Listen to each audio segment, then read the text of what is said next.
I came to Houston, Texas as a teenager.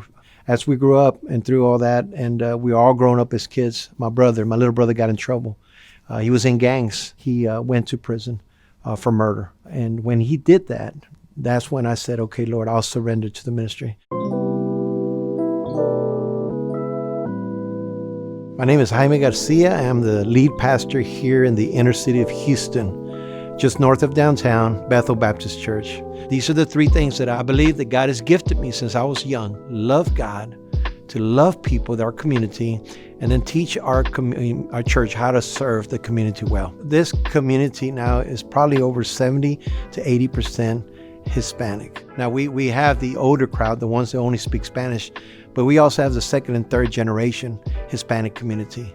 And that's what this church has become. And it's a difficult community because there's a lot of crime in this community. And someone said, are you sure that's where you want to go? That's exactly where I want to be. Whether there's prostitution or drug trafficking or gangs, whatever it is, God has called us to this community. And the beauty is that this congregation has accepted that calling. We have been in partnership with Houston's First Baptist for over 25 years. They're a God-sent church. Since I was working with student ministries, I'm also the founder of Unique Student Ministries.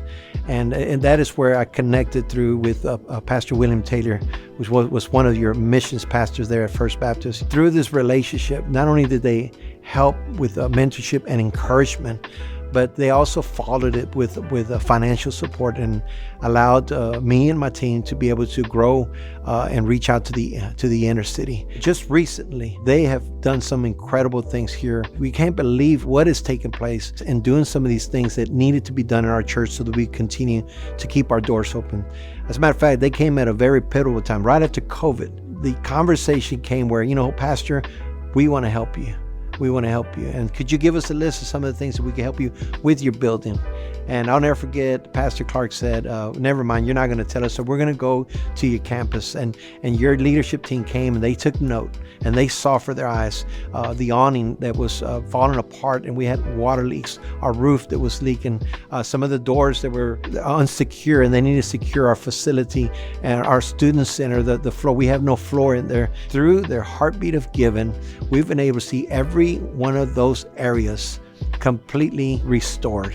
One of the other elements in which we were helped was with our infrastructure, with our sound system here, which, oh my goodness, it needed some help. It's not just the importance of those that are hearing here, but because now we're using our social media platform and our Facebook Live and YouTube, we're able to communicate the gospel and the worship time here in our service to even others here in Houston and other states that are watching, getting a projector that was literally dying in the last few weeks. And then we get this news that we're going to get 2 projectors and screens. I'm telling you something.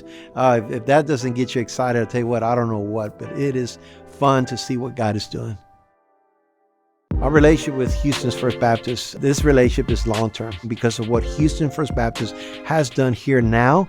It's going to benefit and bless so many other generations to come. I believe that no church should walk alone. I believe that no pastor should walk alone. I believe that working together as the body of Christ, what I call the capital C, or being kingdom-minded, is the most important thing for us to do. God is so faithful, so good to us. He allows us to go through seasons. After 30 years, my brother serving in prison, he comes out, and now he is serving here with me, and he calls me pastor, and we serve together in ministry. As you're watching this right now, and you as a church, as a person, as a child of God, have given time and time, I want you to know that your gift means a lot. And for me as a pastor in our congregation, there are no words that can express the gratitude, because the Bible teaches us that it is better to give than to receive. And my prayer is that as you give and if you continue to give, that you know that there's a refreshing that's coming from God to your life personally, to your church, as you have been so good to our church. And we thank you.